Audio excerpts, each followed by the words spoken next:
আজকের পর্বে দেখা যাবে ছাতাবাড়িতে পিকনিকের সময় সবাই মিলে একটা খেলা খেলে, যেখানে একটা কাঁচের জারে সবার নাম লেখা আছে চিরকুটে। এবার সবাই এক এক করে এক একটা চিরকুট তুলবে, সেখানে যার নাম লেখা থাকবে তার সম্পর্কে একটা ভালো এবং একটা খারাপ পয়েন্ট বলতে হবে। অ্যাজ ইউজুয়াল সবাই একটা করে তোলে। প্রথমে আতর তোলে এবং ঠাম্মির নাম ওঠে। তখন আতর বলে, ঠাম্মি মানে ঠাকুমার ঝুলি। ঠাম্মির বলা সব গল্পই আমার মনে আছে, কিন্তু খারাপ পয়েন্ট হলো ঠাম্মি আমাকে সকালবেলা তাড়াতাড়ি ঘুম থেকে তুলে দেয়।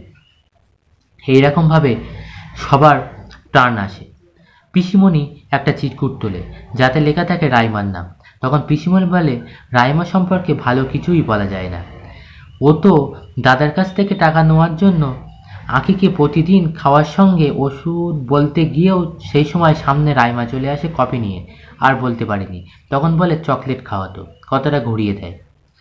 এরপর রাইমা এসে প্রথমে গৌরবকে কফির কাপটা দেয়, তারপরে দেয় ঝিলিককে, এবার বাকি সবাইকে এক এক করে দেয়। তারপরে রাইমা বলে, কি খেলা হচ্ছে, কই তাহলে এবার আমার টান বলে রাইমা একটা চিরকুট তোলে, তাদের লেখা থাকে পিসিমণির নাম।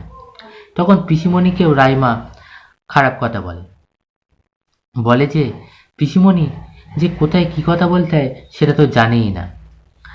এরপরে দেখা যায় গৌরবের টান আসে। গৌরব চিরকুট তোলে এবং তাতে লেখা থাকে আঁখির নাম। তখন গৌরব বলে, আঁখি সম্পর্কে আগে খারাপটা বলে নেই।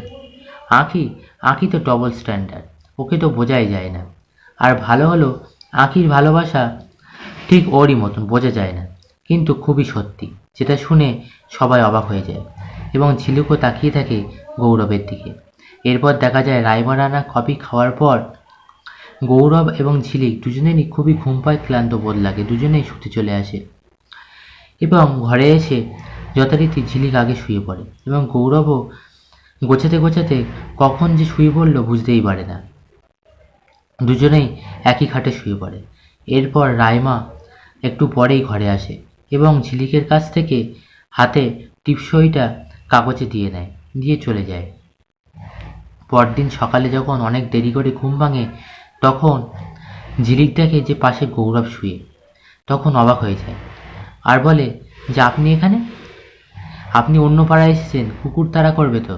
কুকুরের নাম শুনে গৌরব তাড়াতাড়ি উঠে পড়ে, বলে যে আমি এখানে কি করে আসলাম, তুমি কি নিয়ে আসলে? তখন ঝিলিক বলে, আমি কি করে নিয়ে আসবো আপনাকে, আপনি কি খেলনা নাকি? এরপরে দেখা যায় ঝিলিক বলে যে, আপনি কালকে কখন ঠিক করলেন বলুন তো যে আমার পাশে এসে শোবেন? তখন গৌরব আর কিছু বলতে পারে না। বন্ধুরা, পরবর্তী পর্বটি কিন্তু আরও আকর্ষণীয় হতে চলেছে, তাই আমাদের চ্যানেলটি অবশ্যই সাবস্ক্রাইব করে রাখুন পরবর্তী ভিডিও সবার আগে পাওয়ার জন্য।